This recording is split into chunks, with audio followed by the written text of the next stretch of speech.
Hello hi friends, welcome to my channel. Champion trophy 2025 టోర్నర్కి ముందు team India కేవలం 2 one day సిరీస్లో ఆడనుంది.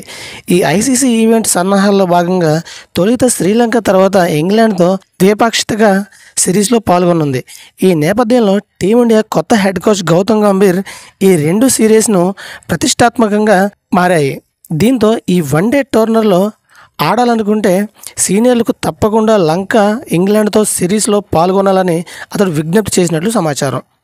ఈ విషయం గురించి చీఫ్ సెలెక్టర్ అజిత్ అర్గక్తో చర్చించిన గంభీర్, కెప్టెన్ రోహిత్ శర్మ, కీలక బ్యాటర్ విరాట్ కోహ్లీ, ప్రధాన బౌలర్ జస్ప్రీత్ బుమ్రా ఖచ్చితంగా ఈ 2 సిరీస్లకు అందుబాటులో ఉండాలని కోరినట్టు తెలుస్తుంది.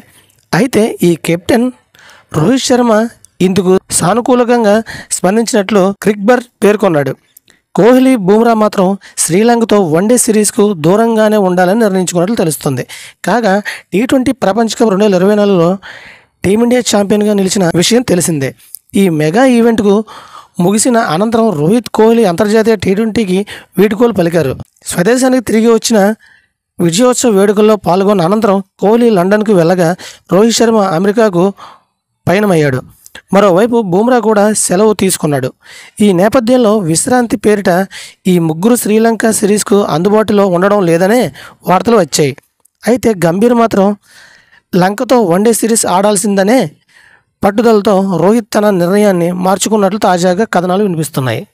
ఫలితంగా శ్రీలంకతో వన్డే సిరీస్కు రోహిత్కు కెప్టెన్గా కొనసాగుతున్నాడని, ఒకవేళ అతడు గాను సమయానికి అందుబాటులో రాకపోతే కేఎల్ రాహుల్ భారత జట్టును ముందుడు నడిపించేందుకు అవకాశం ఉంటుంది. ఇదిలా ఉంటే వరల్డ్ కప్ తర్వాత టీమిండియా ద్వితీయ శ్రేణి జట్టు జింబాబ్వే పర్యటనకు వెళ్ళగా శుభమన్ గిల్ సారథ్యం వహించాడు. అతడి కెప్టెన్లో యువ జట్టు భారత్ 4.1తో T20 సిరీస్కు గెలిచిన తదుపరి టీమిండియా జూలై 27న శ్రీలంకలో పర్యటించనుంది. ఇది ఫ్రెండ్స్, వీడియోతో లైక్ చేయండి, షేర్ చేయండి, తప్పకుండా మన ఛానల్ సబ్స్క్రైబ్ చేసుకోండి. Thank you watching all friends. Bye bye.